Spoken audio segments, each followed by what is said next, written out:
Assalamualaikum warahmatullahi wabarakatuh. Selamat pagi, salam sejahtera untuk kita semua. Pada kesempatan kali ini, saya akan menjelaskan sebuah rancangan penelitian folklore sebagai tugas pengganti untuk ujian akhir semester mata kuliah folklore. Sebelumnya, izinkan saya memperkenalkan diri. Nama saya Ikhlas Nur Rizky dengan NIM 24017039. Saya berasal dari Prodi Sastra Indonesia. Baik, tanpa membuang banyak waktu lagi, mari kita lanjut ke penjelasan. Sebelum ke penjelasan, saya akan menjelaskan bahwa di video kali ini saya memiliki 4 topik, yaitu yang pertama ada rencana objek penelitian, rencana metodologi penelitian, rencana teori penelitian, dan contoh kajian pustaka.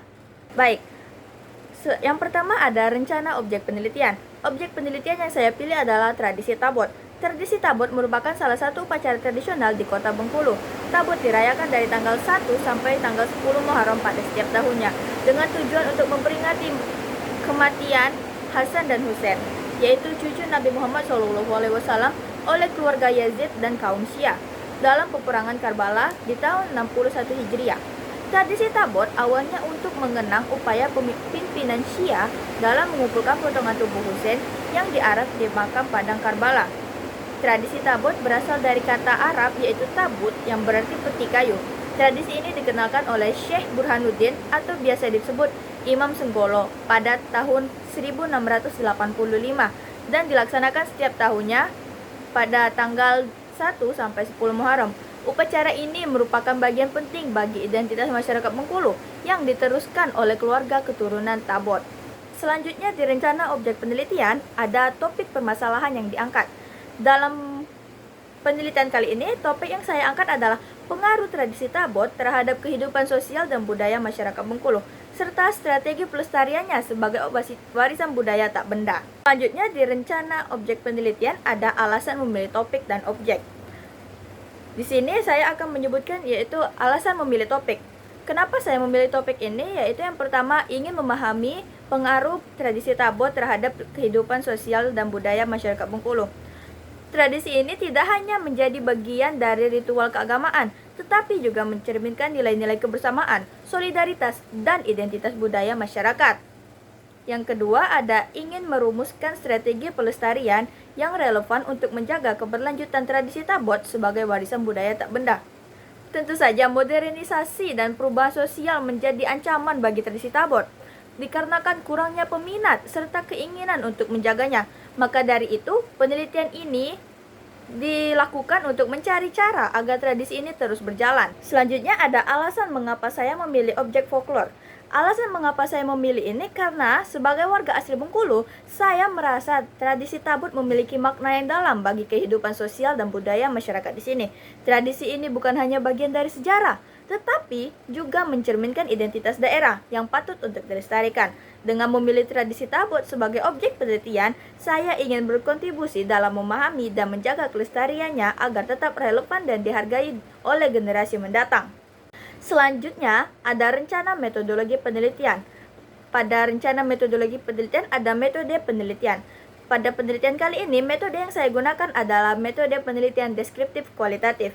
Metode ini memiliki fungsi untuk menggambarkan dan menganalisis fenomena dan atau peristiwa yang terjadi secara mendalam tanpa memberikan perbandingan atau generalisasi angka. Selanjutnya ada instrumen. Di dalam instrumen terdapat 3, yaitu observasi, wawancara, dan dokumentasi. Observasi sendiri adalah teknik pengumpulan data di mana peneliti tidak hanya mengamati suatu fenomena, tetapi juga turut serta dalam aktivitas yang diamatinya untuk mendapatkan pemahaman yang lebih dalam penelitian ini.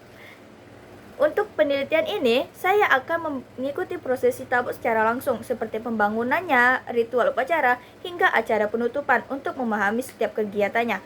Lalu saya juga akan berinteraksi dengan masyarakat atau pelaku tradisional, seperti pemangku adat, seniman lokal, atau panitia acara, untuk menggali informasi tentang makna dan nilai tradisi tersebut. Selanjutnya ada wawancara. Wawancara adalah metode pengumpulan data yang dilakukan melalui komunikasi langsung dengan narasumber untuk mendapatkan informasi mendalam.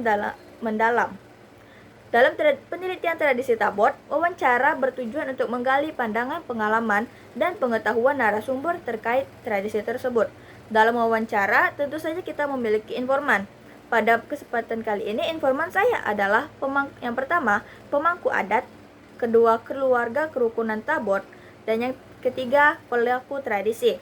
Selanjutnya, ada pertanyaan yang akan saya tanyakan, yaitu apa makna serta tujuan dari tradisi Tabot? Siapa saja yang terlibat di tradisi Tabot? Bagaimana tradisi ini diwariskan ke generasi selanjutnya? Dan apa urutan dari pelaksanaan Tabot? Selanjutnya ada dokumentasi. Dokumentasi adalah metode pengumpulan data dengan mengumpulkan dan menganalisis bahan-bahan tertulis, seperti foto, video, atau artefak lain yang relevan dengan objek penelitian. Dalam konteks tradisi Tabot, dokumentasi dapat digunakan untuk melengkapi data, observasi, dan wawancara. Selanjutnya ada cara memperoleh dan mengolah data. Yang pertama, cara memperoleh data. Data primer diperoleh dari wawancara dan observasi, sedangkan data sekunder diambil dari literatur seperti jurnal atau artikel yang sesuai. Selanjutnya ada cara mengolah data. Di cara mengolah data dibagi menjadi 3, yaitu yang pertama, reduksi data, yang kedua, penyajian data, dan yang ketiga, penarikan kesimpulan. Reduksi data sendiri adalah menyortir dan menyederhanakan data, lalu hanya menyimpan yang relevan dengan fokus penelitian. Sedangkan penyajian data adalah menyusun data secara sistematis dalam narasi atau tabel atau diagram untuk mengidentifikasi pola atau tema. Dan yang terakhir ada penarikan kesimpulan. Penarikan kesimpulan sendiri merupakan membuat interpretasi dari data, memverifikasi temuan, dan merumuskan hasil penelitian. Selanjutnya ada rencana teori penelitian. Teori yang saya gunakan kali ini adalah teori etnografi. Teori etnografi adalah pendekatan dalam penelitian sosial yang bertujuan untuk memahami kehidupan, budaya, perilaku, dan pandangan dunia suatu kelompok atau komunitas dari sudut pandang mereka sendiri. Penelitian etnografi dilakukan dengan mengamati secara langsung interaksi sosial, kebiasaan, dan praktik-praktik yang terjadi dalam kehidupan sehari-hari anggota kelompok tersebut. Dalam penelitian tradisi Tabot, etnografi digunakan untuk melakukan penelitian dengan cara mengamati prosesinya secara langsung, dengan cara berinteraksi dengan masyarakat Bengkulu dan memahami nilai-nilai serta makna yang ada dalam tradisi tersebut. Pendekatan ini membantu peneliti menggali pemahaman mendalam tentang bagaimana tradisi Tabot dipertahankan dan memengaruhi kehidupan sosial masyarakat. Pembahasan terakhir adalah contoh kajian pustaka. Kajian pustaka yang saya gunakan adalah sebuah artikel berjudul Tabot, Upacara Tradisi Masyarakat Pesisir Bengkulu oleh Person Persona.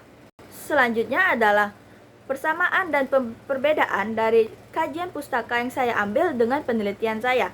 Persamaannya adalah, yaitu yang pertama, sama-sama membahas tentang makna dan tujuan dari Tabot, dan yang kedua, sama-sama membahas tentang pengaruh dari Tabot.